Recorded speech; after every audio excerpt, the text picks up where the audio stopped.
Halo sahabatku. Selamat datang kembali di channel Cerita Momo, tempat di mana rahasia di balik pintu rumah tangga terungkap satu persatu.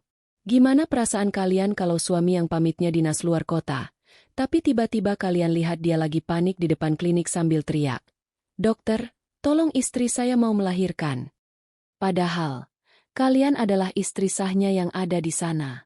Sakit. Pasti. Tapi bagi Nisa, air mata itu mahal.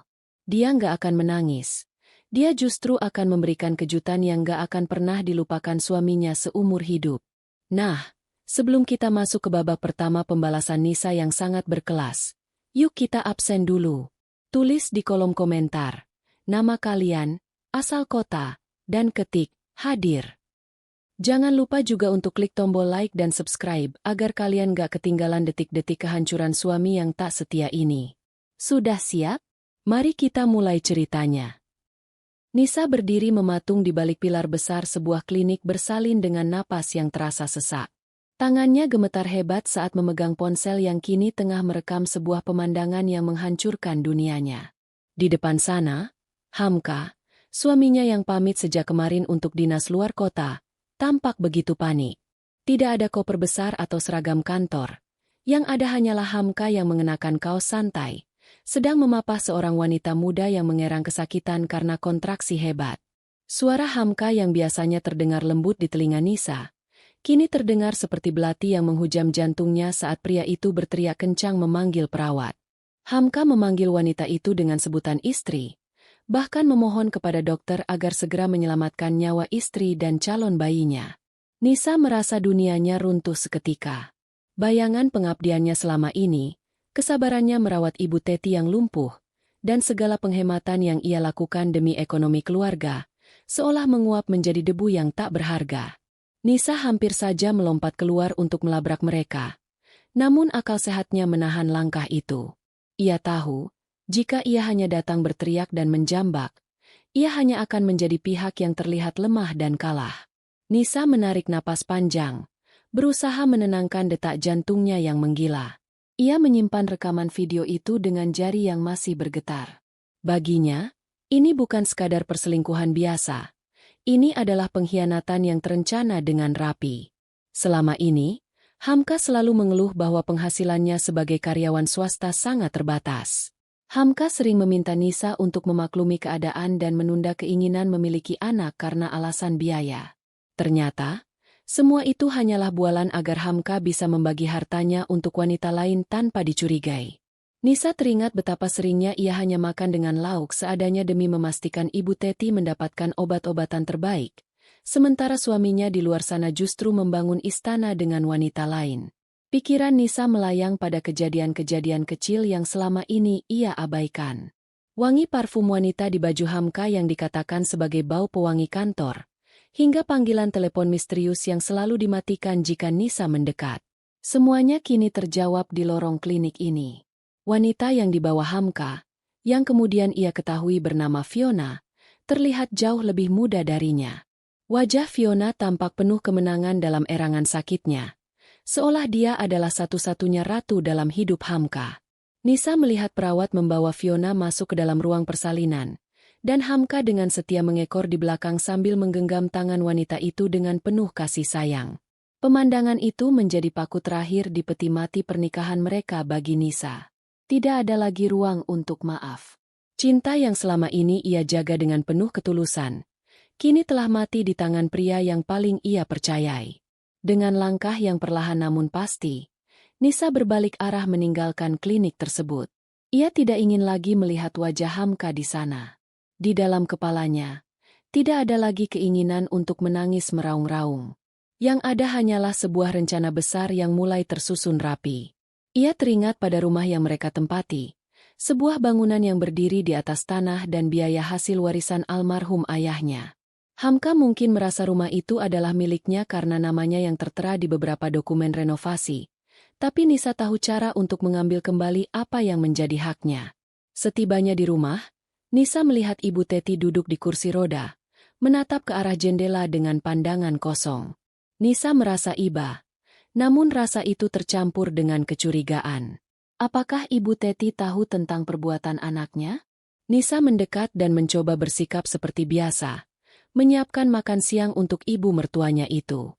Namun, setiap kali menatap wajah Ibu Teti, Nisa teringat bagaimana Hamka selalu beralasan sibuk bekerja untuk membiayai pengobatan ibunya. Padahal kenyataannya uang itu mengalir ke rahim Fiona. Nisa mulai menggeledah beberapa laci di ruang kerja Hamka saat pria itu masih di klinik. Ia menemukan sebuah map yang tersimpan rapi di bawah tumpukan dokumen lama. Di dalamnya terdapat bukti pembayaran apartemen atas nama Fiona dan mutasi rekening yang menunjukkan aliran dana yang sangat besar setiap bulannya. Mata Nisa memanas membaca angka-angka itu. Nilainya jauh lebih besar dari uang belanja yang ia terima selama setahun. Kekecewaan Nisa berubah menjadi api yang membara. Ia segera mengambil langkah pertama. Ia menghubungi seorang rekan lamanya yang bekerja di bidang properti. Melalui pesan singkat, Nisa menanyakan prosedur penjualan rumah secara cepat dengan sistem pembayaran tunai. Ia tidak peduli jika harus menjual rumah itu sedikit di bawah harga pasar, asalkan ia bisa mendapatkan uangnya dengan segera dan pergi sejauh mungkin dari kehidupan Hamka. Malam itu, Hamka belum juga pulang. Nisa duduk di ruang tamu yang gelap, menunggu kabar. Tiba-tiba ponselnya bergetar. Sebuah pesan masuk dari Hamka yang mengatakan bahwa ia harus lembur karena ada pekerjaan mendadak di luar kota dan kemungkinan baru bisa pulang lusa. Nisa tersenyum sinis membaca pesan itu. Ia tahu betul apa yang sedang dilakukan Hamka sekarang. Mungkin sedang menimang bayi yang baru lahir atau sedang memanjakan Fiona di atas ranjang rumah sakit. Nisa membalas pesan itu dengan sangat tenang. Hanya satu kata pendek yang menunjukkan seolah ia adalah istri yang patuh dan percaya sepenuhnya. Namun, setelah mengirim pesan itu, Nisa segera memasukkan dokumen asli kepemilikan rumah ke dalam tas rahasianya. Ia memandang sekeliling ruangan, menatap foto pernikahan mereka yang terpajang di dinding. Dengan gerakan tenang, Nisa menurunkan foto itu, melepas bingkainya, dan merobek wajah Hamka dari sana. Perang telah dimulai. Dan Nisa tidak akan berhenti sampai Hamka merasakan apa artinya kehilangan segalanya. Ia telah memutuskan bahwa penderitaan yang ia alami hari ini akan dibayar tuntas dengan kehancuran Hamka di masa depan. Nisa menutup matanya sejenak, membayangkan hari di mana Hamka akan pulang membawa kebahagiaan barunya, hanya untuk menemukan bahwa istana yang ia banggakan telah berubah menjadi tanah kosong yang bukan lagi miliknya. Nisa kini bukan lagi istri yang lemah. Dia adalah wanita yang sedang menghitung mundur waktu kehancuran suaminya sendiri. Keesokan harinya, Nisa bangun dengan perasaan yang jauh lebih tenang meski dadanya masih terasa berat. Ia memandang pantulan dirinya di cermin, mencoba mencari sisa-sisa Nisa yang dulu selalu menurut dan mudah percaya, namun ia tidak menemukannya lagi. Kini, yang ada hanyalah seorang wanita yang siap mengambil kembali martabatnya. Sambil menyiapkan sarapan untuk Ibu Teti, Nisa mulai menjalankan taktik penyelidikannya. Ia tahu, untuk menghancurkan Hamka, ia harus memegang seluruh kartu as pria itu. Saat mengantarkan bubur ke kamar Ibu Teti, Nisa sengaja meletakkan ponsel Hamka yang tertinggal di atas meja nakas. Ia tahu Hamka memiliki 2 ponsel, dan yang satu ini biasanya hanya digunakan untuk urusan kantor, yang kini ia yakini sebagai akses komunikasinya dengan selingkuhannya. Dengan tangan yang stabil, Nisa mulai meretas kata sandi ponsel tersebut. Sesuatu yang selama ini tidak pernah ia lakukan karena rasa percaya yang terlalu tinggi. Beruntung, Hamka menggunakan tanggal lahir ibunya sebagai kata sandi. Begitu layar terbuka, deretan pesan mesra dan foto-foto yang memuakkan langsung memenuhi pandangan Nisa. Ada foto Hamka yang sedang mencium kening Fiona di sebuah restoran mewah. Padahal saat itu Hamka mengaku sedang lembur hingga tengah malam dan hanya makan mie instan di kantor. Nisa terus menggeser layar, mencari informasi yang lebih krusial. Ia menemukan sebuah grup percakapan rahasia yang berisi Hamka dan beberapa rekan kerjanya yang ternyata juga menutupi perselingkuhan ini. Nisa hampir saja melempar ponsel itu saat membaca pesan Hamka kepada temannya yang mengatakan bahwa Nisa hanyalah pelayan rumah tangga yang tak bisa memberikan keturunan. Sementara Fiona adalah cinta sejatinya yang akan memberikan pewaris. Hati Nisa berdenyut perih, namun ia segera mengalihkan rasa sakit itu menjadi energi untuk mencatat semua nomor rekening dan alamat apartemen Fiona yang tercantum dalam percakapan tersebut. Tidak berhenti di situ, Nisa beralih ke mutasi rekening digital yang terhubung di ponsel itu. Ia terbelalak melihat saldo yang tersisa. Hamka ternyata memiliki simpanan rahasia yang nilainya mencapai ratusan juta rupiah. Uang itu berasal dari bonus-bonus besar kantor yang selama ini tidak pernah dilaporkan kepada Nisa. Sebagian besar uang itu telah didebit untuk membayar angsuran mobil baru atas nama Fiona dan biaya persalinan kelas VIP di klinik kemarin. Nisa mencatat semua bukti itu, mengambil tangkapan layar, dan mengirimkannya ke email rahasianya sendiri. Di tengah kesibukannya, Ibu Teti memanggilnya dengan suara parau. Nisa segera mematikan ponsel Hamka dan menghapus jejak aktivitasnya. Ia mendekati Ibu Teti yang sedang duduk di tempat tidur. Dengan lembut, Nisa menyuapi ibu mertuanya itu, sambil sesekali memperhatikan ekspresi wajah wanita tua tersebut. Nisa mencoba memancing pembicaraan tentang Hamka, bertanya apakah Hamka sering bercerita tentang teman-temannya di kantor. Namun, Ibu Teti hanya menjawab dengan jawaban singkat dan tatapan mata yang seolah menghindari kontak langsung. Kecurigaan Nisa semakin kuat. Ia menyadari bahwa Ibu Teti tidak pernah menanyakan mengapa Hamka jarang pulang, atau mengapa uang obat-obatannya terkadang terlambat diberikan. Seolah-olah, Ibu Teti sudah maklum atau bahkan tahu kemana perginya perhatian dan uang anaknya. Nisa merasa dikhianati secara ganda. Ia yang selama ini memandikan, menyuapi, dan merawat Ibu Teti dengan penuh kasih sayang, ternyata hanya dianggap sebagai orang asing yang bisa dimanfaatkan tenaganya sementara hati mereka ada pada wanita lain. Setelah selesai mengurus Ibu Teti, Nisa segera pergi ke bank. Ia ingin memastikan status kepemilikan rekening bersama mereka dan memindahkan bagian yang menjadi haknya. Di bank, Nisa mendapatkan kejutan lain. Hamka ternyata telah menarik hampir seluruh saldo di rekening bersama mereka hanya beberapa hari sebelum kejadian di klinik. Saldo yang tersisa hanya cukup untuk membayar tagihan listrik dan air bulan depan. Nisa menarik napas panjang, berusaha menahan amarah yang meledak-ledak di dalam kepalanya. Pria itu benar-benar berniat meninggalkannya dalam keadaan tidak berdaya secara finansial. Nisa tidak tinggal diam. Ia segera mendatangi kantor notaris untuk mengurus legalitas surat tanah dan bangunan rumahnya. Ia membawa sertifikat asli yang berhasil ia ambil dari brankas kecil di lemari Hamka. Di sana, ia baru mengetahui bahwa Hamka pernah mencoba menjaminkan sertifikat tersebut ke bank untuk pinjaman modal usaha, namun gagal karena tanda tangan Nisa dipalsukan dan pihak bank mencium adanya kejanggalan. Hamka benar-benar seorang penjahat yang bertopeng suami idaman. Sambil menunggu proses verifikasi dokumen di notaris, Nisa duduk di sebuah kafe kecil di seberang jalan. Ia membuka laptopnya dan mulai mencari agen properti yang bisa membantunya menjual rumah dengan sistem cepat atau under market price. Ia tahu risikonya, namun baginya, kecepatan adalah segalanya sekarang. Ia harus menjual rumah itu sebelum Hamka menyadari bahwa sertifikatnya sudah hilang.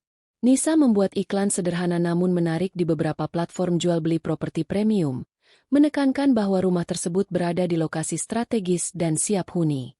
Sore harinya, ponsel Nisa bergetar. Seorang calon pembeli yang merupakan pengusaha dari luar kota menyatakan ketertarikannya. Pria itu mencari rumah untuk kantor cabangnya dan siap membayar tunai jika kondisinya sesuai. Nisa mengatur pertemuan besok pagi saat Hamka dipastikan masih sibuk dengan keluarga barunya di klinik. Nisa merasa setiap langkah yang ia ambil adalah paku-paku yang ia tancapkan pada peti mati masa lalunya. Kembali ke rumah, Nisa melihat Ibu Teti sudah tertidur. Nisa duduk di meja makan, menatap tumpukan tagihan yang sengaja ia biarkan berantakan. Ia membayangkan betapa terkejutnya Hamka saat pulang nanti mendapati rumah yang selalu menjadi tempatnya bersandiwara telah berubah menjadi milik orang lain. Nisa juga mulai memilah-milah barang pribadinya yang akan ia bawa pergi. Ia tidak akan membawa banyak hal, hanya dokumen penting, perhiasan peninggalan ibunya, dan sedikit pakaian.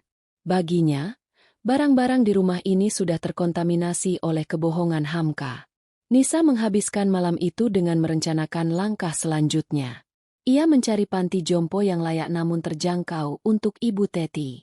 Ia merasa tidak sanggup lagi jika harus merawat wanita yang ikut menyembunyikan luka di hatinya. Nisa ingin memberikan keadilan bagi dirinya sendiri. Jika Hamka bisa memilih untuk memulai hidup baru dengan Fiona, maka Nisa juga berhak memulai hidup baru tanpa beban mengurus ibu dari seorang pria yang telah menghancurkan hidupnya. Di kegelapan malam, Nisa menatap jendela, melihat lampu-lampu kota yang bersinar jauh di sana. Ia tahu perjalanannya masih panjang dan akan penuh dengan konflik. Namun ia tidak takut. Kebenaran telah memberinya kekuatan yang luar biasa. Ia bukan lagi Nisa yang lemah dan mudah tertipu. Ia adalah arsitek dari kehancuran Hamka, dan ia akan memastikan bahwa setiap tetes air mata yang ia keluarkan kemarin akan dibayar dengan penyesalan seumur hidup oleh suaminya. Persiapan sudah hampir matang, dan esok adalah hari di mana rencana besarnya akan mulai menunjukkan hasilnya secara nyata. Pagi itu, suasana rumah terasa sangat mencekam bagi Nisa, meski dari luar semuanya tampak normal. Nisa sedang menyisir rambut Ibu Teti dengan telaten di teras belakang.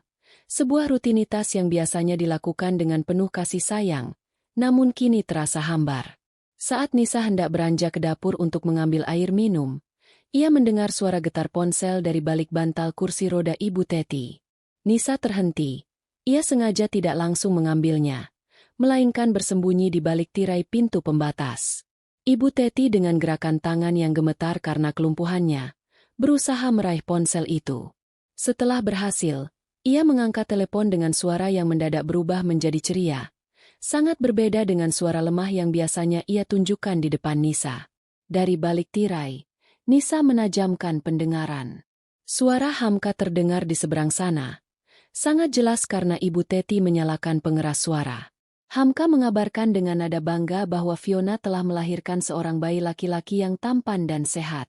Nisa mengepalkan tangannya hingga kuku-kukunya memutih saat mendengar reaksi Ibu Teti. Bukannya marah atau terkejut. Ibu Teti justru tertawa kecil dan mengucapkan syukur berkali-kali. Ibu Teti bahkan memuji Hamka karena akhirnya memberikan penerus bagi keluarga mereka. Sesuatu yang menurut Ibu Teti tidak sanggup diberikan oleh Nisa selama 5 tahun pernikahan. Hati Nisa rasanya seperti disiram air raksa, panas dan melepuh. Pengkhianatan ini ternyata jauh lebih dalam dari yang ia bayangkan. Ibu mertua yang selama ini ia rawat layaknya ibu kandung sendiri, yang ia suapi dan bersihkan kotorannya setiap hari, ternyata adalah otak di balik dukungan mental bagi perselingkuhan Hamka. Ibu Teti kemudian bertanya apakah Hamka sudah memberikan perhiasan yang ia titipkan beberapa bulan lalu untuk diberikan kepada istri mudanya, itu sebagai hadiah persalinan. Hamka menjawab sudah, dan mengatakan bahwa Fiona sangat menyukainya. Nisa teringat, beberapa bulan lalu Ibu Teti mengaku kehilangan kalung emas peninggalan almarhum suaminya dan Nisa sibuk mencarinya ke seluruh sudut rumah hingga kelelahan. Ternyata, kalung itu tidak hilang, melainkan diberikan kepada selingkuhan suaminya dengan sepengetahuan Ibu Teti sendiri. Air mata Nisa hampir jatuh, namun ia segera mengusapnya dengan kasar. Ia tidak boleh lemah di titik ini. Ia keluar dari balik tirai dengan wajah datar, mengejutkan Ibu Teti yang langsung menyembunyikan ponselnya di balik paha dengan panik. Nisa berpura-pura tidak tahu apa-apa. Ia hanya menawarkan segelas jus jeruk dingin kepada Ibu Teti. Ketegangan di wajah ibu mertuanya itu terlihat jelas. Namun Nisa tetap bersikap tenang, seolah ia adalah menantu yang masih setia dalam kebutaan. Setelah memastikan Ibu Teti kembali tenang, Nisa segera masuk ke kamar dan mengunci pintu. Ia harus bergerak lebih cepat dari rencana semula. Kabar kelahiran bayi laki-laki itu pasti akan membuat Hamka semakin berani dan mungkin akan segera membawa Fiona ke rumah ini setelah Nisa disingkirkan. Nisa mengambil laptop dan melihat balasan dari calon pembeli rumah yang ia hubungi kemarin. Pengusaha itu, Pak Baskoro, mengonfirmasi akan datang 1 jam lagi untuk melakukan inspeksi terakhir sebelum pembayaran tunai dilakukan di depan notaris. Nisa segera merapikan penampilannya. Ia mengenakan pakaian terbaiknya, memulas wajahnya dengan riasan tipis untuk menutupi sembab di matanya.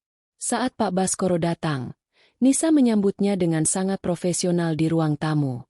Ia menjelaskan setiap detail bangunan, menunjukkan kualitas kayu dan struktur rumah yang masih kokoh karena dirawat dengan baik. Ibu Teti yang melihat ada tamu asing dari kejauhan tampak bingung. Namun Nisa hanya mengatakan bahwa itu adalah petugas asuransi yang sedang mendata aset rumah. Kebohongan kecil ini diperlukan agar rencananya tidak bocor sebelum waktunya. Pak Baskoro tampak sangat puas. Tanpa banyak tawar-menawar, Ia menyetujui harga yang ditawarkan Nisa karena lokasinya yang memang sangat strategis untuk kantor. Mereka sepakat untuk segera bertemu di kantor notaris sore itu, juga untuk penandatanganan akta jual beli dan penyerahan dana secara tunai melalui transfer kilat. Nisa merasa sebuah beban besar terangkat dari pundaknya. Meskipun ia tahu bahwa setelah ini ia tidak akan punya tempat tinggal lagi. Namun, baginya, kehilangan rumah jauh lebih baik daripada harus berbagi atap dengan pengkhianat. Sore harinya, saat Hamka mengirim pesan singkat yang mengatakan ia masih sibuk dengan urusan proyek besar, dan tidak bisa pulang, Nisa hanya membalas dengan doa agar suaminya sukses. Di balik pesan manis itu, Nisa sebenarnya sedang berada di kantor notaris, menandatangani dokumen yang akan mengubah hidupnya selamanya. Saat uang ratusan juta rupiah masuk rekening rahasianya, Nisa merasa seperti mendapatkan napas baru. Ia segera memesan sebuah kamar hotel untuk beberapa hari ke depan sebagai tempat persembunyian sementara. Nisa kembali ke rumah untuk terakhir kalinya dengan status sebagai pemilik sah. Ia menatap Ibu Teti yang sedang menonton televisi dengan tenang. Nisa mendekat, berlutut di depan ibu mertuanya, dan memijat kaki wanita tua itu. Ibu Teti yang merasa senang dipijat, mulai berceramah tentang betapa pentingnya seorang istri untuk selalu sabar dan menerima apapun keadaan suaminya agar rezeki lancar. Nisa hanya tersenyum tipis. Sebuah senyuman yang mengandung arti perpisahan yang pahit. Dalam hati Nisa berkata, bahwa kesabaran ada batasnya, dan batas itu sudah ia lewati hari ini. Malam itu, Nisa mulai memasukkan sisa-sisa barang berharganya ke dalam beberapa koper besar yang sudah ia sembunyikan di dalam gudang bawah tangga. Ia memastikan tidak ada satupun jejak barang pribadinya yang tertinggal di kamar utama. Setiap foto, setiap pernak-pernik kecil yang ia beli dengan uang pribadinya, ia angkut tanpa sisa. Ia memandang lemari pakaian Hamka yang masih penuh dengan baju-baju kantor yang rapi, hasil setrikaan Nisa setiap malam. Nisa mengambil gunting kecil, namun kemudian ia mengurungkan niatnya. Ia tidak ingin mengotori tangannya dengan perusakan barang. Ia ingin kehancuran Hamka datang dari sistem yang sudah ia bangun sendiri. Sebelum tidur, Nisa memeriksa kembali daftar panti jompo yang sudah ia pilih. Ia memilih tempat yang cukup jauh dari lingkungan mereka sekarang, namun memiliki perawatan medis yang standar. Ia sudah membayar uang muka melalui transfer untuk penjemputan besok pagi. Nisa tidak merasa bersalah. Jika Ibu Teti begitu bangga dengan cucu laki-laki dari Fiona, maka biarlah Fiona yang merawatnya nanti, atau biarlah Hamka merasakan bagaimana sulitnya membagi waktu antara bayi baru lahir, selingkuhan yang menuntut, dan ibu yang lumpuh tanpa bantuan seorang istri yang setia. Nisa berbaring di tempat tidur yang terasa dingin, menatap langit-langit kamar. Besok adalah hari di mana sandiwara ini berakhir. Ia membayangkan wajah Hamka yang penuh kemenangan saat pulang nanti, membawa berita tentang bayinya, hanya untuk mendapati bahwa pintu rumah sudah dikunci oleh pemilik baru dan ibunya sudah tidak ada di sana. Nisa menutup matanya dengan perasaan puas yang aneh. Ia telah dikhianati oleh suami dan ibu mertuanya. Namun ia akan pergi sebagai pemenang yang membawa seluruh harta yang selama ini mereka incar. Tidur Nisa malam itu terasa sangat nyenyak, tanpa ada lagi keraguan yang menghantui pikirannya. Semua bidak catur sudah berada di posisinya, dan besok adalah saatnya untuk melakukan skakmat terakhir bagi Hamka. Pagi menyingsing dengan suasana yang berbeda di mata Nisa. Ia bangun lebih awal, sebelum matahari benar-benar menyentuh lantai rumah yang sebentar lagi akan menjadi sejarah dalam hidupnya. Nisa menatap ke arah cermin, mematangkan rencana besar yang sudah ia susun di kepala. Hari ini adalah hari eksekusi. Tidak ada lagi ruang untuk keraguan atau rasa iba yang tak beralasan. Ia memulai pagi dengan menyiapkan sarapan terakhir untuk Ibu Teti, sepiring bubur ayam hangat dan segelas susu yang biasa menjadi rutinitasnya selama bertahun-tahun. Sambil menyuapi Ibu Teti, Nisa memperhatikan wajah tua itu. Ibu Teti tampak sangat bersemangat pagi ini, matanya berbinar-binar, mungkin karena bayangan akan segera bertemu dengan cucu laki-laki dari Fiona yang sangat ia dambakan. Ibu Teti bahkan sempat bergumam kecil, mengatakan bahwa sebentar lagi rumah ini akan ramai dengan suara bayi. Nisa hanya terdiam. Ia tahu, keramaian yang dimaksud Ibu Teti tidak akan pernah terjadi di rumah ini. Nisa terus menyuapi dengan telaten, memastikan perut ibu mertuanya kenyang, karena ia tahu perjalanan menuju panti jompo nanti akan memakan waktu.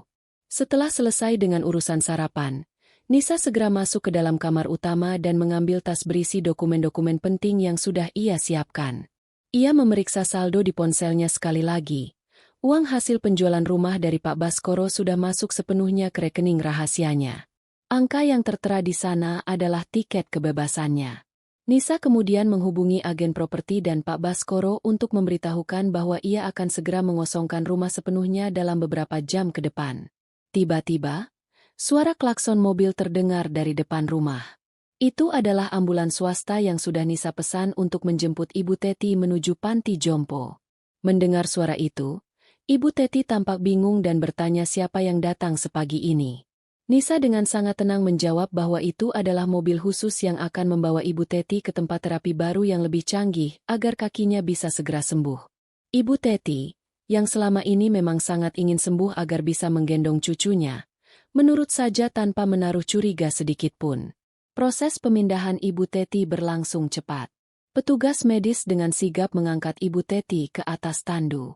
Saat Ibu Teti sudah berada di dalam mobil, Nisa memberikan sebuah tas kecil berisi pakaian dan obat-obatan kepada petugas, serta sebuah amplop tertutup untuk pengelola panti jompo di sana. Ibu Teti melambaikan tangan dengan senyum lebar, membayangkan dirinya akan segera pulih. Nisa membalas lambaian itu dengan tatapan dingin. Di dalam hati, ia tahu bahwa ini adalah bentuk pembebasan bagi dirinya sendiri dari beban merawat orang yang telah menusuknya dari belakang. Setelah mobil itu menjauh, Nisa kembali masuk ke dalam rumah yang kini terasa sangat luas dan hampa. Ia segera mengunci semua pintu dan jendela. Ia mengambil koper-kopernya yang sudah disembunyikan di gudang, lalu memasukkannya ke dalam mobil sewa yang sudah menunggu di seberang jalan. Sebelum benar-benar pergi, Nisa berjalan mengelilingi setiap ruangan. Ia melihat ruang tamu di mana ia dulu sering menunggu Hamka pulang kerja dengan rasa cemas, dapur tempat ia berjam-jam memasak makanan kesukaan suaminya, dan kamar tidur yang kini hanya menyisakan aroma kebohongan. Nisa mengeluarkan sebuah amplop coklat besar dari tasnya. Di dalamnya terdapat salinan akta jual beli rumah yang sudah disahkan notaris, kunci rumah yang asli, serta sebuah surat singkat. Ia meletakkan amplop itu di atas meja makan, tepat di posisi di mana Hamka biasa duduk saat menuntut penjelasan tentang uang belanja yang dianggap terlalu besar. Nisa juga menaruh beberapa lembar struk mutasi rekening rahasia Hamka yang telah ia cetak sebelumnya, sebagai bukti bahwa ia tahu segalanya tentang uang yang mengalir ke rekening Fiona. Langkah Nisa terhenti di depan foto keluarga besar yang masih tergantung di dinding. Ia melihat wajah Hamka yang tersenyum lebar di sampingnya. Dengan sekali sentakan, Nisa melepaskan foto itu dan membiarkannya tergeletak di lantai. Ia tidak merasa perlu merusaknya lagi. Membiarkannya berdebu di rumah yang sudah bukan miliknya lagi adalah hukuman yang cukup pantas. Nisa menarik napas panjang, menghirup udara rumah itu untuk terakhir kalinya, lalu melangkah keluar dan mengunci pintu pagar dengan kunci tambahan yang ia beli sendiri.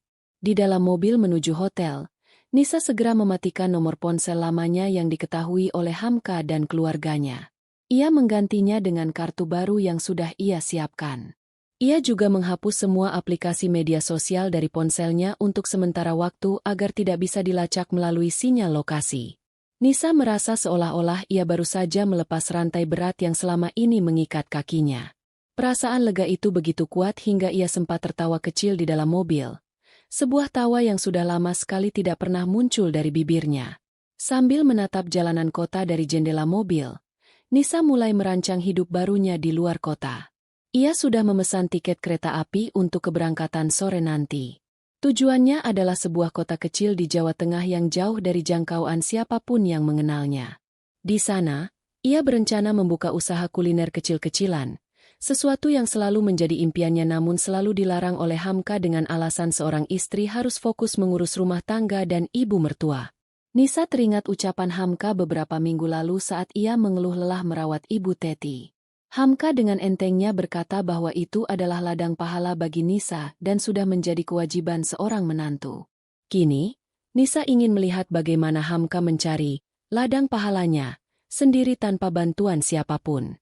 Nisa yakin, saat Hamka pulang nanti dan mendapati rumah kosong, ibu yang hilang, dan status kepemilikan rumah yang sudah berpindah tangan, pria itu akan menyadari bahwa menyepelekan seorang istri yang setia adalah kesalahan terbesar dalam hidupnya. Ponsel baru Nisa berdering. Sebuah notifikasi dari bank masuk, menandakan bunga tabungan pertamanya sudah dikreditkan.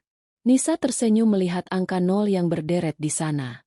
Uang itu akan cukup untuk menghidupinya dengan sangat layak selama beberapa tahun ke depan tanpa harus bekerja keras. Namun Nisa bukan wanita yang ingin berdiam diri. Ia ingin membuktikan bahwa tanpa Hamka, ia bisa jauh lebih sukses dan bersinar. Ia ingin saat Hamka nanti menemukannya dalam kondisi hancur, pria itu hanya bisa menatapnya dari kejauhan dengan rasa sesal yang mendalam. Mobil sampai di depan hotel mewah tempat Nisa akan menginap 1 malam sebelum berangkat keluar kota. Nisa turun dengan kepala tegak, membawa koper-kopernya dengan bantuan petugas hotel. Ia memesan kamar terbaik dengan pemandangan kota. Di dalam kamar, Nisa memesan makanan mewah yang selama ini tidak pernah berani ia beli karena takut dianggap boros oleh Hamka. Ia makan dengan tenang sambil menonton televisi, menikmati kesunyian yang mahal. Malam itu, Nisa membayangkan Hamka mungkin baru saja selesai merayakan kelahiran bayinya dengan makan malam mewah bersama Fiona, tidak menyadari bahwa di saat yang sama, dunianya sedang runtuh di balik layar. Nisa merasa puas. Ia tidak perlu memaki, tidak perlu melakukan kekerasan fisik. Ia cukup menggunakan kecerdasannya untuk mengambil kembali apa yang memang seharusnya menjadi miliknya. Bagi Nisa, ini bukan sekadar tentang uang atau rumah, tapi tentang harga diri yang sempat diinjak-injak oleh orang-orang yang ia cintai. Besok, saat matahari terbit di kota yang baru, Nisa akan lahir kembali sebagai wanita yang bebas, sementara Hamka akan terbangun dalam mimpi buruk yang ia ciptakan sendiri. Nisa terbangun di kamar hotel yang kedap suara, jauh dari hiruk-pikuk rutinitas biasanya yang melibatkan teriakan Ibu Teti atau bunyi alarm untuk menyiapkan keperluan kantor Hamka. Cahaya matahari yang masuk melalui celah gorden tipis terasa sangat hangat, memberikan rasa tenang yang belum pernah ia rasakan selama bertahun-tahun pernikahan mereka. Ia menyesap kopi hitam tanpa gula, menatap pantulan dirinya di jendela kaca yang luas. Tidak ada lagi lingkaran hitam di bawah mata karena kurang tidur. Yang ada hanyalah sorot mata yang tajam dan fokus. Langkah Nisa hari ini sangat terukur. Sebelum ia meninggalkan kota ini menuju Jawa Tengah, ia harus memastikan semua jaringannya terpasang dengan kuat. Ia kembali membuka laptop dan mengecek surel dari Pak Baskoro, sang pemilik rumah baru. Pak Baskoro menginformasikan bahwa tim renovasi akan mulai bekerja besok pagi dan mereka telah mengganti seluruh kunci gerbang serta pintu utama. Nisa tersenyum membayangkan bagaimana rapi dan cepatnya semua ini berlangsung. Ia kemudian mengirimkan satu pesan terakhir kepada Pak Baskoro, menyarankan agar tim keamanan bersiaga jika ada pria yang mengaku sebagai pemilik lama datang mengamuk. Sambil menunggu jadwal kereta sore, Nisa memutuskan untuk melakukan satu hal yang sangat berani. Ia pergi ke pusat perbelanjaan paling mewah di kota itu. Dengan uang muka dari penjualan rumah yang melimpah di rekeningnya, ia membeli beberapa set pakaian yang elegan, tas berkualitas, dan parfum yang aromanya memancarkan kekuatan. Ia ingin mengubah identitas visualnya secara total. Tidak ada lagi Nisa dengan daster lusuh dan rambut yang selalu diikat sembarangan karena sibuk mengurus rumah tangga. Ia ingin benar-benar mati sebagai istri pelayan dan lahir kembali sebagai wanita mandiri. Di tengah kesibukannya berbelanja, ponsel lamanya yang sengaja ia nyalakan sebentar di dalam tas, untuk memastikan apakah bom waktunya sudah meledak, mulai bergetar hebat. Puluhan panggilan tak terjawab dari nomor Hamka masuk beruntun. Nisa tidak mengangkatnya. Ia hanya melihat layar ponsel itu dengan tatapan dingin. Tak lama, masuklah sebuah pesan singkat dari Hamka yang isinya sangat manis, penuh dengan sandiwara yang memuakan. Hamka mengatakan bahwa ia sedang dalam perjalanan pulang dari luar kota dan sudah sangat merindukan masakan Nisa. Hamka bahkan berjanji akan membawakan oleh-oleh spesial untuk Nisa dan Ibu Teti. Nisa tertawa sinis membaca pesan itu. Oleh-oleh spesial yang dimaksud Hamka pasti hanyalah sisa-sisa kebahagiaan dari Fiona dan bayi barunya. Hamka masih merasa bahwa Nisa adalah wanita bodoh yang bisa disogok dengan kata-kata manis setelah ditinggalkan berhari-hari. Nisa membiarkan ponsel itu terus bergetar hingga baterainya melemah. Ia ingin Hamka merasakan ketegangan yang sama seperti yang ia rasakan saat menunggu suaminya pulang dengan penuh kecemasan. Tak lama setelah pesan pertama, nada pesan kedua masuk. Kali ini nadanya berubah menjadi bingung. Hamka bertanya mengapa kunci pagar rumah tidak bisa dibuka dan mengapa ada plang penjualan rumah yang terpasang di sana. Hamka mengira Nisa sedang bercanda atau mungkin ada orang iseng yang memasang plang tersebut. Nisa tetap diam. Ia ingin Hamka masuk lebih dalam ke dalam jebakan kebingungannya sendiri. Ia membayangkan Hamka berdiri di depan pagar, berkeringat di bawah terik matahari, sambil mencoba menelepon nomor yang tidak akan pernah diangkat lagi. Nisa kemudian mematikan ponsel lama itu untuk selamanya, mengeluarkannya dari tas, dan membuang kartunya ke dalam tempat sampah di toilet mall. Ia berjalan keluar dengan kepala tegak, menenteng tas-tas belanjaannya dengan anggun. Setiap langkahnya terasa seperti sebuah pernyataan kemenangan. Ia kemudian menuju ke panti jompo tempat Ibu Teti berada untuk memberikan pembayaran tambahan sebagai jaminan perawatan kelas 1 selama 3 bulan ke depan. Ia tidak ingin dituduh menelantarkan orang tua, meskipun orang tua itu telah mengkhianatinya. Ia ingin perpisahannya tetap berada di jalur yang bersih secara hukum. Sesampainya di panti jompo, Nisa hanya menitipkan uang itu kepada kepala pengelola tanpa menemui Ibu Teti.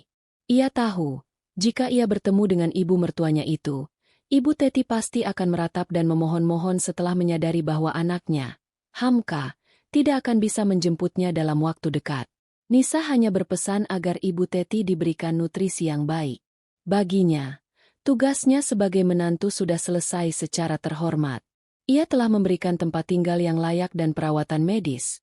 Jauh lebih baik daripada apa yang Hamka berikan kepada Nisa selama ini. Sore pun tiba. Nisa sudah berada di stasiun kereta api. Ia duduk di ruang tunggu eksekutif, menatap rel yang membentang jauh. Di tangannya kini ada identitas baru, sebuah awal yang ia bangun dari puing-puing pengkhianatan. Ia sempat membuka kembali catatan mutasi rekening Hamka yang pernah ia cetak. Ia melihat betapa egoisnya pria itu, mengumpulkan uang diam-diam sementara istrinya harus memutar otak setiap hari hanya untuk membeli daging 1 kilogram. Nisa merobek catatan itu menjadi potongan kecil dan membuangnya. Ia sudah tidak butuh bukti itu lagi untuk membenci Hamka. Ia hanya butuh bukti itu untuk mengingatkan dirinya agar tidak pernah menjadi lemah lagi. Saat kereta mulai bergerak meninggalkan peron, Nisa merasakan getaran aneh di dadanya. Bukan rasa sedih, melainkan rasa syukur yang luar biasa. Ia melihat gedung-gedung tinggi kota itu perlahan menghilang dari pandangan. Ia membayangkan di sudut lain kota ini, Hamka mungkin sedang mengamuk di depan kantor notaris atau mencoba mencari tahu kemana perginya istrinya yang setia itu. Nisa tahu, Hamka akan segera menyadari bahwa rumah yang ia banggakan bukan lagi miliknya, dan uang simpanan rahasianya tidak akan cukup untuk membeli kembali rumah itu dari Pak Baskoro yang kaya raya. Di dalam kereta, Nisa mulai membuka tabletnya dan mencari lokasi ruko yang akan ia sewa di kota tujuannya. Ia ingin fokus pada bisnis kulinernya. Ia memiliki resep rahasia masakan tradisional dari neneknya yang selama ini selalu dipuji oleh siapapun yang mencicipinya, termasuk Hamka yang dulu selalu menuntut masakan enak tanpa mau memberi uang belanja yang layak. Nisa tersenyum. Kali ini masakannya tidak akan dinikmati secara gratis oleh pengkhianat, melainkan akan menjadi sumber kekayaannya sendiri. Nisa menutup matanya, membiarkan deru kereta membawanya menuju masa depan yang cerah. Ia telah melewati babak terberat dalam hidupnya, menghadapi pengkhianatan 2 orang terdekatnya sekaligus. Namun, ia berhasil keluar bukan sebagai korban yang hancur, melainkan sebagai seorang perencana yang ulung. Ia telah mengamankan hartanya, memberikan pelajaran pada mertuanya, dan meninggalkan suaminya dalam kehancuran finansial dan mental yang tak terperikan. Babak baru hidup Nisa kini telah dimulai, dan ia berjanji pada dirinya sendiri bahwa ia tidak akan pernah menoleh ke belakang lagi.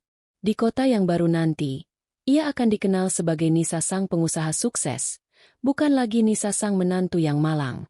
Setiap putaran roda kereta seolah membisikkan kata kebebasan di telinganya. Sebuah melodi indah yang menandai akhir dari penderitaannya dan awal dari kejayaannya. Setelah menempuh perjalanan yang cukup panjang, kereta akhirnya berhenti di stasiun tujuan. Nisa turun dengan langkah mantap, menghirup udara kota kecil di Jawa Tengah yang terasa jauh lebih segar dan tenang. Di kota ini, ia tidak dikenal oleh siapapun. Tidak ada label, menantu penurut, atau istri yang tak berdaya. Ia segera menuju sebuah penginapan yang telah ia pesan sebelumnya. Sambil beristirahat, ia mengeluarkan ponsel barunya dan mulai mencari informasi mengenai ruko atau bangunan kecil yang disewakan di area pasar dan pusat keramaian. Nisa ingin segera bergerak, karena ia tahu bahwa kesibukan adalah obat paling mujarab untuk menghapus sisa-sisa kemarahan di hatinya. Sementara itu, di kota asalnya, situasi berbanding terbalik. Hamka benar-benar kehilangan akal sehatnya. Setelah berjam-jam berteriak di depan pagar rumah yang kini terkunci rapat, ia akhirnya didatangi oleh petugas keamanan yang disewa Pak Baskoro. Hamka dipaksa pergi dengan ancaman akan dilaporkan ke polisi atas tuduhan perbuatan tidak menyenangkan. Dengan perasaan berkecamuk dan keringat bercucuran, Hamka segera menuju rumah kerabat dan tetangga untuk mencari keberadaan Nisa. Namun, tak satu pun orang tahu kemana Nisa pergi. Semua orang hanya menatapnya dengan pandangan heran, terutama saat mereka melihat Hamka membawa tas besar berisi perlengkapan bayi yang masih tergantung di bahunya. Hamka kemudian teringat pada Ibu Teti. Ia berpikir mungkin Nisa sedang menyembunyikan ibunya di suatu tempat untuk memerasnya. Ia mendatangi rumah sakit dan klinik tempat biasanya Ibu Teti berobat, namun hasilnya nihil. Hingga akhirnya, ia mendapatkan sebuah pesan singkat dari nomor tak dikenal yang berisi alamat sebuah panti jompo. Hamka segera memacu mobilnya dengan kecepatan tinggi menuju tempat tersebut. Pikirannya kalut. Ia membayangkan biaya yang harus dikeluarkan dan bagaimana caranya ia menjelaskan situasi ini kepada Fiona yang saat ini masih menunggu di apartemen sewaan yang masa kontraknya juga hampir habis. Sesampainya di panti jompo, Hamka menemukan Ibu Teti sedang duduk termenung di sebuah kursi plastik di taman kecil. Begitu melihat anaknya datang, Ibu Teti langsung menangis histeris. Ia menceritakan bagaimana Nisa membawanya ke sini dengan alasan terapi namun ternyata meninggalkannya begitu saja. Ibu Teti memaki-maki Nisa dengan kata-kata kasar, menyebutnya menantu yang tidak tahu diuntung. Namun, kemarahan itu seketika terhenti saat Hamka dengan suara gemetar memberitahu ibunya bahwa rumah mereka sudah dijual oleh Nisa. Ibu Teti jatuh pingsan karena syok, dan Hamka harus kembali menanggung beban biaya perawatan darurat di panti jompo tersebut. Di sisi lain, Nisa mulai melakukan survei lapangan. Ia berjalan-jalan di sekitar alun-alun kota, mencicipi berbagai kuliner lokal, dan mengamati perilaku konsumen di sana. Ia menemukan sebuah ruko kecil di sudut jalan strategis yang dulunya merupakan toko kelontong yang sudah tutup. Pemiliknya adalah seorang janda tua yang baik hati. Setelah melalui proses negosiasi yang singkat, Nisa sepakat untuk menyewa ruko itu selama 2 tahun ke depan. Ia berencana menyulap tempat itu menjadi sebuah kedai masakan rumahan dengan konsep masakan ibu, yang menyajikan menu-menu sehat dan lezat yang dulu selalu ia masak untuk suaminya yang tak tahu berterima kasih. Nisa mulai membeli peralatan masak, meja, dan kursi. Ia bekerja sangat keras, bahkan ikut mengecat dinding rukonya sendiri. Ia ingin setiap sudut tempat usahanya itu memiliki energi barunya. Di tengah kesibukannya, ia sesekali teringat pada rekaman video yang ia ambil di klinik bersalin. Ia memutuskan untuk tidak menghapusnya. Bukan untuk dilihat kembali sebagai sumber luka, melainkan sebagai pengingat mengapa ia harus sukses. Nisa ingin membuktikan bahwa ia bisa berdiri di atas kakinya sendiri tanpa harus mengemis kasih sayang atau uang dari pria manapun. Tak lama kemudian, Nisa mulai membuka pendaftaran untuk beberapa karyawan. Ia memilih 2 orang gadis lokal yang jujur dan cekatan untuk membantunya di dapur dan melayani pelanggan. Nisa sangat tegas dalam hal kualitas. Ia pergi ke pasar induk setiap subuh untuk memilih bahan-bahan terbaik. Ia ingin pelanggannya merasakan ketulusan dalam setiap suapan makanan yang ia sajikan. Nama kedainya, Pawon Nisa, mulai terdengar dari mulut ke mulut bahkan sebelum hari pembukaan resmi tiba. Kembali ke kehidupan Hamka yang mulai hancur berantakan. Ia tidak bisa lagi menunda untuk memberitahu Fiona tentang kondisi yang sebenarnya. Saat ia kembali ke apartemen dengan wajah lesu, Fiona menyambutnya dengan tuntutan untuk segera membeli rumah baru karena bayi mereka butuh lingkungan yang lebih baik. Hamka terpaksa jujur bahwa rumah lamanya sudah terjual dan uang simpanannya terkuras untuk biaya panti jompo dan deposit rumah sakit ibunya. Reaksi Fiona sangat mengejutkan. Wanita itu tidak lagi bersikap manis. Ia mulai mencaci Hamka, menyebutnya lelaki tidak berguna yang hanya bisa memberikan janji palsu. Fiona yang selama ini hanya mengincar fasilitas mewah dari Hamka, mulai merasa terancam. Ia tidak ingin hidup susah, apalagi harus ikut mengurus ibu Teti yang lumpuh. Pertengkaran hebat terjadi hampir setiap malam di apartemen sempit itu. Hamka yang dulu merasa seperti raja karena memiliki dua wanita, kini merasa seperti tawanan di tengah tuntutan yang menjepitnya dari segala arah. Ia mulai merindukan Nisa. Ia merindukan keheningan rumah mereka dulu, masakan Nisa yang selalu siap di meja, dan bagaimana Nisa dengan sabar menghadapi keluhan ibunya tanpa pernah mengeluh balik. Namun, Nisa sudah hilang seperti ditelan bumi. Nisa sendiri sudah benar-benar melepaskan masa lalunya. Pada hari pembukaan, pawon Nisa, kedainya langsung dipenuhi pengunjung. Aroma sambal goreng hati dan rendang daging buatannya menarik perhatian banyak orang. Nisa sibuk di dapur, namun wajahnya memancarkan kebahagiaan yang tulus. Setiap rupiah yang ia terima dari hasil keringatnya sendiri terasa jauh lebih berharga daripada uang pemberian Hamka dulu. Ia merasa sangat merdeka. Ia tidak lagi harus meminta izin untuk membeli sepasang sepatu atau membagi uang belanja untuk obat mertuanya. Malam itu, setelah kedai tutup, Nisa duduk di teras rukonya sambil menikmati secangkir teh hangat. Ia melihat bintang-bintang di langit yang bersih. Ia tahu bahwa Hamka mungkin sedang mengalami penderitaan yang luar biasa sekarang, namun ia tidak merasa iba sedikitpun. Baginya, itu adalah proses sebab akibat yang adil. Nisa telah memberikan segalanya selama 5 tahun, dan Hamka telah membalasnya dengan penghinaan yang paling rendah. Kini, Nisa sedang membangun istananya sendiri, sebuah istana yang fondasinya bukan dari kebohongan, melainkan dari kerja keras dan harga diri yang telah ia ambil kembali. Perasaan damai itu menyelimuti hatinya, menutup babak kelam dalam hidupnya dan membuka lembaran baru yang penuh harapan di kota yang kini ia sebut sebagai rumah. Kesuksesan pawon Nisa di kota kecil itu berkembang jauh lebih pesat dari yang Nisa bayangkan. Hanya dalam hitungan minggu, kedai mungilnya selalu penuh sesak oleh pegawai kantoran dan keluarga yang rindu akan masakan rumahan yang otentik. Nisa tidak hanya menjual makanan, ia menjual kenyamanan. Namun, di balik senyum ramahnya kepada pelanggan, Nisa tetap waspada. Ia tetap menjaga privasinya dengan ketat, tidak pernah menceritakan latar belakangnya kepada siapapun, termasuk kepada dua karyawannya yang mulai menganggapnya sebagai kakak sendiri. Bagi Nisa, masa lalu adalah sebuah kotak hitam yang sudah ia kunci rapat dan kuncinya telah ia buang ke dasar laut. Nisa mulai menata rutinitas hidupnya dengan sangat disiplin. Setiap jam 4 pagi, ia sudah berada di pasar induk, berbaur dengan para pedagang sayur dan daging. Ia menikmati aroma tanah dan sayuran segar yang mengingatkannya bahwa hidup terus berjalan. Ia tidak lagi merasa perlu berhemat secara ekstrim seperti saat bersama Hamka. Sekarang, ia bisa membeli bahan makanan kualitas terbaik tanpa harus mendengarkan keluhan suaminya tentang pengeluaran yang membengkak. Nisa merasa benar-benar berdaulat atas setiap rupiah yang ia hasilkan. Ia bahkan mulai menyisihkan keuntungan usahanya untuk ditabung guna membeli ruko yang saat ini ia sewa, agar kepemilikannya menjadi absolut. Sementara itu, di kota asal, kehidupan Hamka benar-benar berada di titik nadir. Setelah ibu Teti pingsan dan harus dirawat intensif, biaya rumah sakit membengkak luar biasa. Hamka mencoba menghubungi kantornya untuk meminta pinjaman darurat.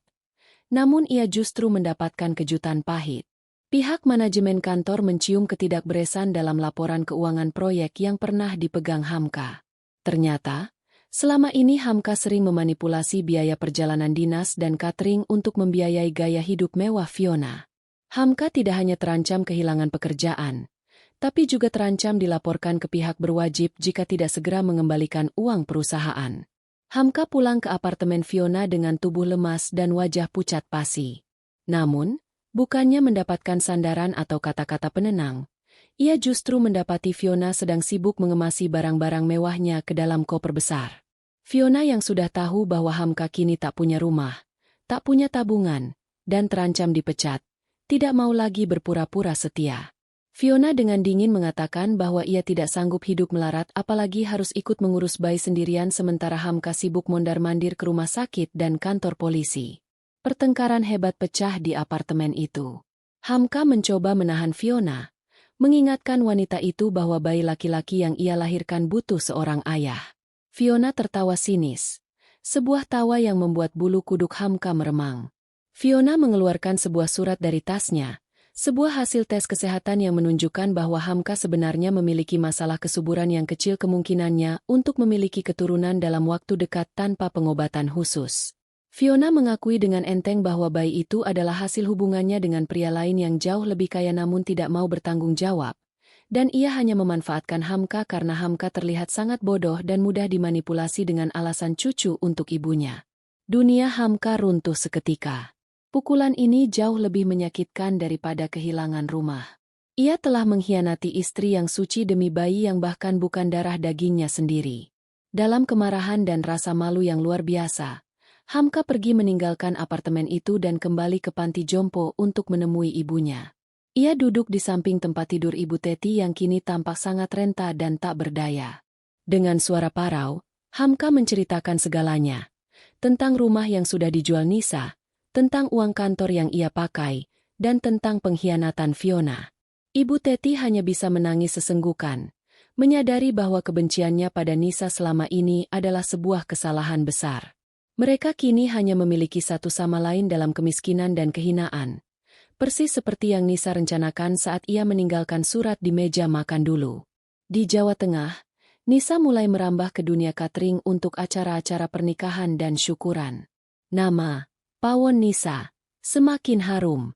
Suatu sore, saat ia sedang menghitung pemasukan harian, seorang pria berseragam kurir datang membawa sebuah paket besar. Ternyata itu adalah beberapa barang pribadi Nisa yang tertinggal di gudang rumah lamanya, dikirimkan oleh Pak Baskoro. Pak Baskoro juga menyisipkan sebuah surat yang mengabarkan bahwa ada seorang pria yang sering datang ke rumah itu dan menangis di depan pagar, namun selalu diusir oleh petugas keamanan. Nisa membaca surat itu tanpa ekspresi. Tidak ada rasa iba. Tidak ada keinginan untuk membalas dendam lebih jauh. Baginya, melihat Hamka menderita dari jauh sudah cukup sebagai penutup bab yang adil. Nisa mengambil salah satu barang dari paket itu. Sebuah album foto kecil miliknya saat masih gadis. Ia melihat wajahnya yang dulu penuh mimpi dan harapan. Ia berjanji pada diri sendiri untuk tidak akan pernah membiarkan pria manapun merusak senyum itu lagi. Nisa kemudian mengambil semua dokumen sisa dan foto-foto Hamka yang masih terbawa di paket tersebut, lalu membakarnya di tempat sampah belakang kedai. Asap hitam membubung ke langit, membawa pergi sisa-sisa kenangan pahit yang masih menempel di sudut hatinya. Nisa merasa sangat ringan. Ia bukan lagi tawanan masa lalu. Ia adalah ratu bagi dirinya sendiri. Kegiatan Nisa kini semakin padat. Ia mulai memberikan pelatihan memasak bagi ibu-ibu janda di lingkungan sekitar rukonya, membantu mereka agar bisa mandiri secara ekonomi. Nisa ingin keberhasilannya juga membawa manfaat bagi orang lain yang senasib dengannya, yaitu wanita-wanita yang pernah diremehkan. Kehadiran Nisa di kota itu membawa warna baru. Ia dihormati bukan karena kekayaannya, tapi karena ketangguhan dan kebaikan hatinya yang tulus. Kedai Pawon Nisa bukan hanya tempat makan, tapi menjadi simbol kebangkitan seorang wanita yang pernah hancur namun berhasil merangkai kembali kepingan hidupnya menjadi sesuatu yang jauh lebih indah. Malam itu, sebelum menutup kedai, Nisa berdiri di depan pintu kaca, menatap pantulan dirinya yang mengenakan apron bersih dengan logo kedainya sendiri. Ia teringat kembali pada hari di klinik itu, hari di mana ia melihat pengkhianatan dengan mata kepalanya sendiri. Jika dulu ia tidak berani mengambil keputusan ekstrim untuk menjual rumah dan pergi, mungkin saat ini ia masih terjebak mengurus Ibu Teti sambil melihat Hamka bermesraan dengan Fiona. Keberaniannya untuk jahat demi kebenaran telah menyelamatkan nyawanya. Nisa tersenyum lebar, menarik napas dalam-dalam, dan mengunci pintu kedainya dengan perasaan bangga. Esok hari akan ada tantangan baru, dan Nisa sudah siap menyambutnya dengan tangan terbuka. Hidupnya kini benar-benar miliknya, tanpa ada lagi bayang-bayang semu dari seorang pria bernama Hamka. Waktu terus bergulir, dan kini Nisa telah benar-benar menemukan ritme hidupnya yang baru. Pawon Nisa bukan lagi sekadar kedai kecil di sudut jalan. Bisnisnya telah merambah ke penyediaan catering kantoran dengan kontrak tetap. Namun, meski kesuksesan finansial sudah di tangan, Nisa tetaplah sosok yang rendah hati. Ia lebih sering menghabiskan waktunya di dapur, memastikan bumbu-bumbu yang diulek oleh karyawannya memiliki cita rasa yang pas. Baginya, setiap butir garam dan rempah adalah bagian dari harga diri yang ia bangun kembali. Ia tidak lagi memikirkan bagaimana cara menyenangkan hati orang yang mengkhianatinya, melainkan bagaimana memberikan kebahagiaan melalui setiap porsi makanan yang ia sajikan. Di kota asalnya, kehancuran Hamka telah memasuki babak yang paling memalukan. Setelah Fiona pergi membawa bayi yang ternyata bukan darah dagingnya, Hamka benar-benar kehilangan pegangan. Perusahaan tempatnya bekerja akhirnya mengambil tindakan tegas. Karena tidak mampu mengembalikan uang kantor yang telah ia gunakan untuk memanjakan Fiona dan biaya persalinan kelas VIP itu, Hamka dipecat secara tidak hormat. Tidak ada uang pesangon. Yang ada hanyalah surat peringatan bahwa kasus ini akan dibawa ke jalur hukum jika dalam waktu 3 bulan ia tidak mencicil kerugian perusahaan. Hamka kini menjadi pengangguran dengan beban hutang yang menggunung dan nama baik yang hancur di kalangan profesional. Dalam keputusasaan yang mendalam, Hamka terpaksa pindah dari apartemen mewahnya ke sebuah kamar kos yang sempit, panas, dan lembab di pinggiran kota. Ia tidak punya pilihan lain selain membawa serta Ibu Teti yang masih lumpuh. Panti jompo tempat Ibu Teti tinggal sebelumnya mengirimkan tagihan terakhir yang tak sanggup dibayar oleh Hamka, sehingga mereka harus keluar dari sana. Kini, di kamar kos yang luasnya tak seberapa itu, Hamka harus merasakan sendiri bagaimana beratnya menjadi seorang perawat bagi ibunya yang terus-menerus mengeluh dan meratap. Setiap kali ia harus mengganti kain ibunya atau menyuapi bubur instan yang hambar, ingatan tentang Nisa selalu muncul menghantui pikirannya. Ibu Teti yang dulu begitu angkuh dan selalu membela Hamka, kini hanya bisa menangis sepanjang hari. Ia sering memanggil-manggil nama Nisa di tengah malam, merindukan sentuhan lembut tangan menantunya yang dulu selalu merawatnya dengan sangat telaten. Kamar kos yang pengap itu terasa semakin sempit dengan tumpukan obat-obatan murah dan bau minyak kayu putih yang menyengat. Hamka seringkali termenung di depan pintu kos, menatap jalanan yang berdebu, menyadari bahwa hidupnya yang sekarang adalah buah dari kebodohannya sendiri. Ia telah menukar berlian yang tulus dengan batu koral yang hanya tampak berkilau dari luar. Suatu hari, Hamka mencoba mencari keberadaan Nisa melalui media sosial menggunakan akun palsu, namun ia tidak menemukan apa-apa. Nisa benar-benar telah menghapus jejak digitalnya. Rasa penasaran dan penyesalan yang mendalam mendorong Hamka untuk mendatangi bank tempat mereka dulu memiliki rekening bersama, berharap ada sedikit sisa uang atau alamat baru yang terdaftar. Namun, pihak bank memberikan informasi yang mengejutkan bahwa Nisa telah menutup semua akses dan memindahkan seluruh saldo haknya sesaat sebelum rumah terjual. Hamka menyadari bahwa istrinya yang selama ini ia anggap polos dan mudah dibohongi, ternyata adalah seorang perencana yang jauh lebih hebat darinya. Sementara itu, Nisa mulai memperluas jangkauan kebaikannya. Di kota kecil itu, ia dikenal sebagai Bu Nisa yang dermawan. Ia memberikan beasiswa bagi anak-anak dari karyawan kedainya dan sering mengirimkan nasi kotak ke panti asuhan lokal setiap hari Jumat. Namun, meski banyak pria yang mencoba mendekatinya, termasuk beberapa pengusaha lokal yang kagum akan ketangguhannya, Nisa selalu menutup pintu hatinya. Baginya, kemandirian adalah kekasih terbaik yang pernah ia miliki. Ia tidak lagi membutuhkan pengakuan dari seorang pria untuk merasa berharga. Setiap malam sebelum tidur, ia selalu membaca buku-buku manajemen bisnis, terus belajar agar kedainya bisa tetap bertahan di tengah persaingan. Di tengah kesibukannya, Nisa mendapatkan kabar dari seorang teman lama yang bekerja di bank kota asalnya. Teman itu bercerita melalui telepon bahwa ia sempat melihat Hamka datang ke bank dengan penampilan yang sangat memprihatinkan. Baju yang tidak disetrika, tubuh yang kurus, dan wajah yang penuh beban. Nisa mendengarkan cerita itu dengan napas yang teratur. Tidak ada getaran amarah, pun tidak ada rasa kasihan yang membuatnya ingin kembali. Ia hanya menjawab singkat bahwa setiap orang memiliki takdirnya masing-masing berdasarkan apa yang mereka tanam. Nisa segera menutup telepon itu dan kembali fokus pada catatan stok bahan makanannya. Ia merasa sudah benar-benar bebas dari bayang-bayang Hamka. Hamka kini benar-benar berada di titik terendah saat ia harus menjual ponsel terakhirnya untuk membeli obat jantung Ibu Teti. Ia berjalan kaki berkilo-kilometer karena tidak punya uang untuk ongkos transportasi. Di tengah perjalanan, ia melihat sebuah baliho besar tentang profil pengusaha sukses di majalah ekonomi lokal yang menampilkan seorang wanita dari belakang yang sedang memasak. Meski hanya tampak punggungnya, Hamka merasa sangat mengenali postur itu. Ia gemetar. Jantungnya berdegup kencang. Ia mencoba meyakinkan dirinya bahwa itu bukan Nisa. Namun hatinya berkata lain. Rasa malu yang luar biasa membuatnya tidak berani mencari tahu lebih lanjut. Ia merasa terlalu kotor dan hancur untuk sekadar menatap wajah wanita yang pernah ia sia-siakan. Kehidupan di kos semakin sulit bagi Hamka ketika pemilik kos mulai menagih uang sewa yang sudah menunggak 2 bulan.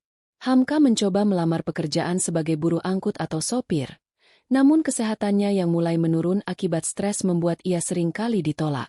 Ibu Teti di dalam kamar hanya bisa merintih.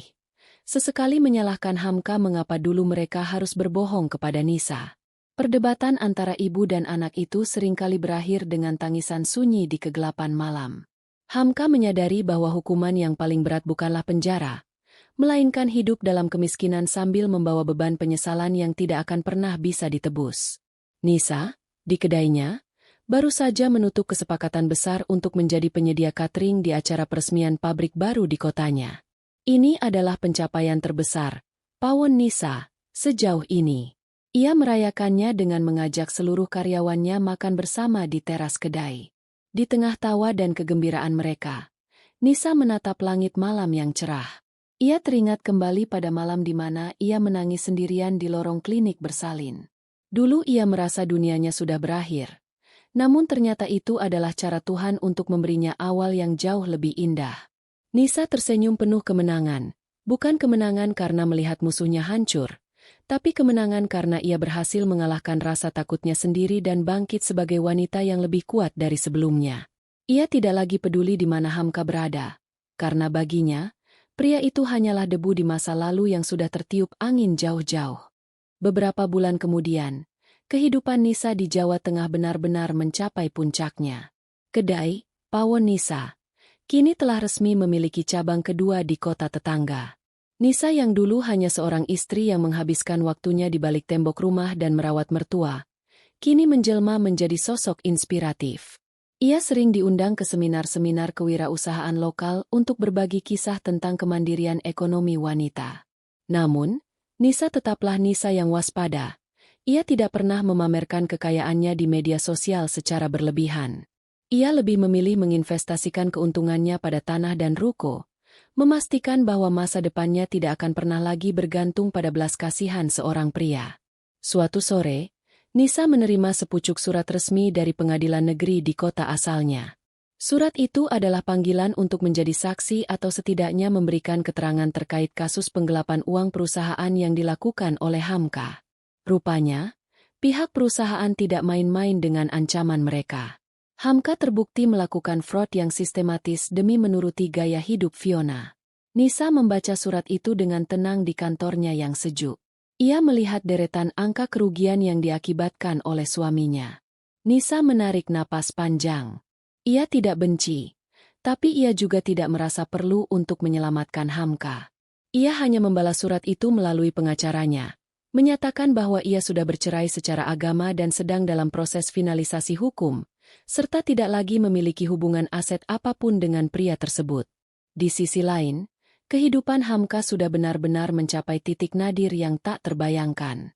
Ia kini tinggal di sebuah kontrakan petak yang sangat sempit di Gang Buntu, karena diusir dari kos sebelumnya.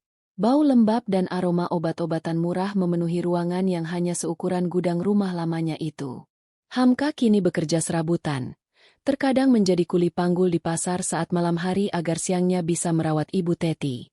Wajahnya yang dulu klimis dan sombong kini berubah menjadi kuyu, dengan janggut tipis yang tidak terawat dan mata yang selalu tampak merah karena kurang tidur dan tekanan batin yang luar biasa. Hukuman mental bagi Hamka terasa lebih berat saat ia harus melihat Ibu Teti mulai kehilangan ingatan atau pikun karena stres yang berkepanjangan. Ibu Teti seringkali terbangun di malam hari, berteriak memanggil nama Nisa dan meminta dibuatkan teh hangat. Namun, saat melihat yang datang adalah Hamka dengan wajah letihnya, Ibu Teti justru sering memarahi Hamka, menyalahkannya karena telah mengusir malaikat dari rumah mereka. Hamka hanya bisa diam, menerima setiap makian ibunya sebagai cambuk bagi jiwanya yang sudah hancur. Ia menyadari bahwa kebahagiaan semu yang ia kejar bersama Fiona hanyalah fata morgana yang membawanya ke jurang kehinaan. Pukulan terakhir bagi Hamka datang saat ia tak sengaja melihat sebuah siaran berita lokal di televisi umum di pasar. Berita itu meliput tentang kesuksesan seorang pengusaha catering wanita yang memberikan bantuan modal bagi ratusan janda di Jawa Tengah. Kamera menyorot wajah Nisa yang tampak sangat cantik, elegan, dan penuh wibawa. Nisa terlihat sedang memotong pita peresmian pusat pelatihan memasak miliknya.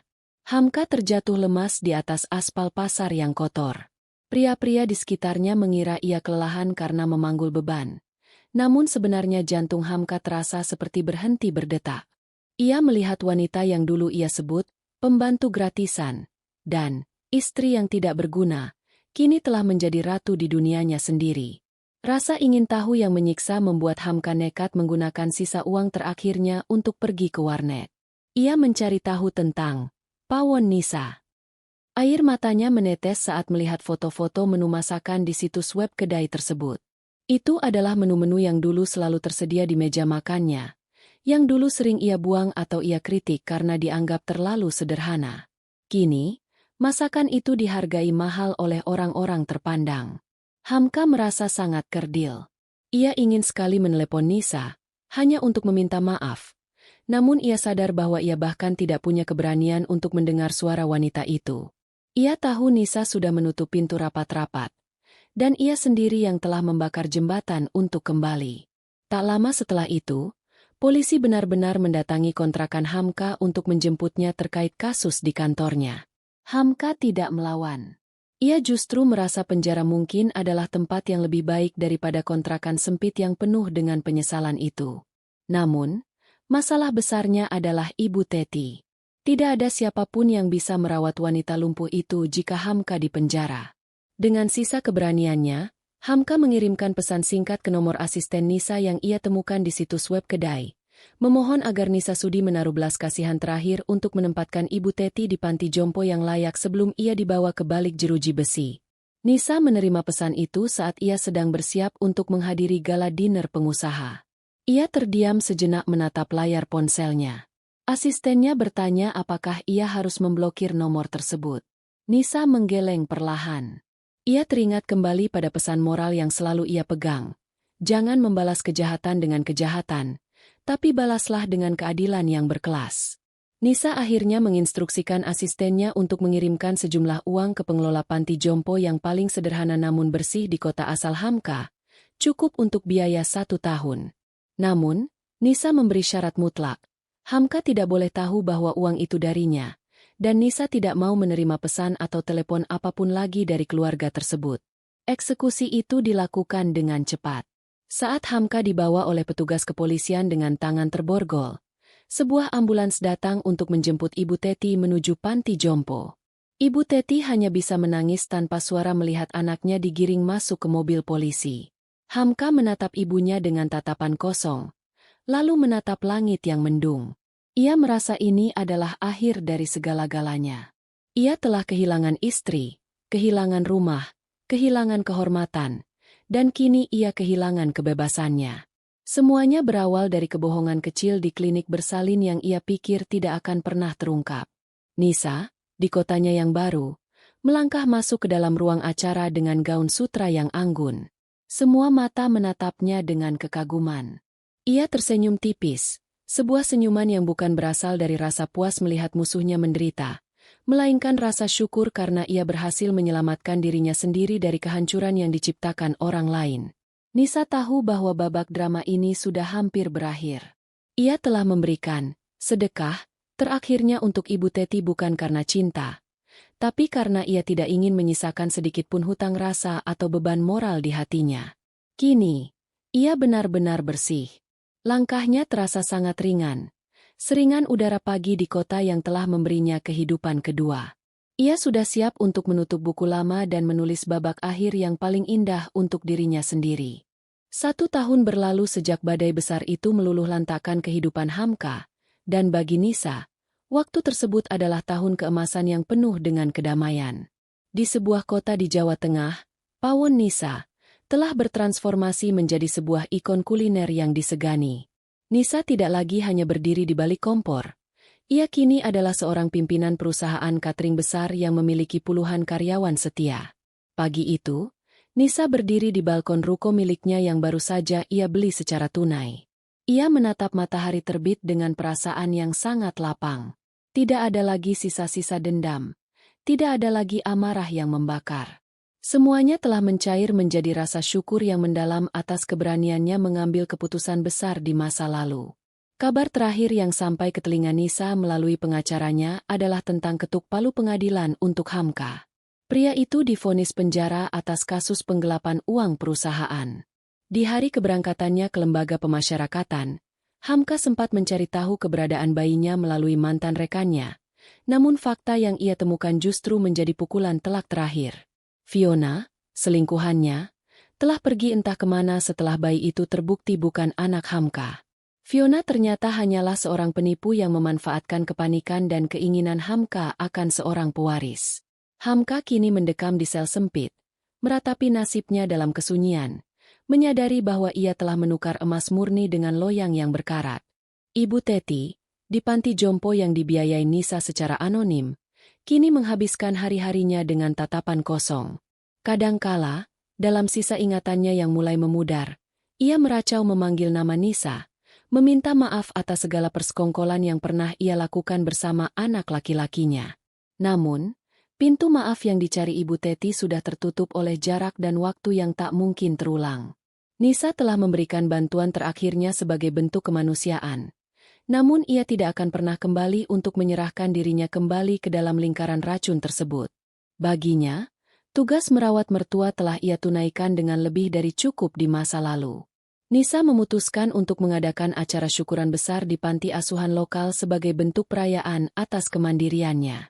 Di acara tersebut, ia tampil dengan sangat elegan. Rambutnya yang dulu sering kusam karena asap dapur rumah tangga yang pengap, kini tertata rapi. Wajahnya memancarkan aura kebahagiaan yang tulus. Saat memberikan sambutan, Nisa berpesan kepada para wanita di sana untuk selalu memiliki harga diri yang berdaya. Ia menekankan bahwa seorang wanita tidak boleh hanya bergantung pada janji-janji manis, melainkan harus memiliki kemampuan untuk berdiri di atas kaki sendiri agar tidak mudah diinjak-injak oleh pengkhianatan. Setelah acara selesai, Nisa berjalan menyusuri trotoar kota kecil yang kini ia cintai. Ia teringat kembali pada hari di mana ia diam-diam menjual rumah warisan ayahnya. Jika saat itu ia ragu, mungkin ia masih terjebak di rumah lama, menangisi nasib sambil mencuci baju selingkuhan suaminya. Keputusannya untuk menjual aset satu-satunya dan pergi membawa Ibu Teti ke panti jompo adalah langkah berani yang menyelamatkan masa depannya. Nisa kini memiliki segalanya, harta yang berkah, ketenangan jiwa, dan kehormatan yang terjaga. Ia telah membuktikan bahwa membalas dendam terbaik bukanlah dengan caci maki, melainkan dengan menjadi versi terbaik dari diri sendiri hingga sang pengkhianat tak mampu lagi menjangkaunya. Adegan beralih ke sebuah kamar kos sempit di kota asal, di mana barang-barang lama Hamka dilelang oleh pemilik kos untuk menutupi hutang sewa yang tertinggal. Sebuah foto pernikahan yang sudah robek dan kotor tergeletak di tumpukan sampah. Dalam foto itu, wajah Nisa masih terlihat sangat polos dan penuh pengabdian. Namun, Nisa dalam foto itu sudah lama mati. Nisa yang sekarang adalah wanita tangguh yang baru saja menandatangani kontrak kerjasama untuk membuka cabang ketiga, Pawon Nisa, di luar pulau. Ia benar-benar telah melesat jauh, meninggalkan Hamka yang kini hanya menjadi angka di dalam sel penjara dan Ibu Teti yang meratapi penyesalan di pojok panti jompo. Malam harinya, Nisa duduk sendirian di taman belakang rumah barunya sambil memegang segelas teh hangat. Ia membuka ponselnya sebentar, melihat berita-berita ringan, dan tidak sengaja melihat profil undercover billionaire yang sedang populer. Ia tersenyum tipis. Baginya, ia tidak perlu menjadi miliarder rahasia untuk merasa sukses.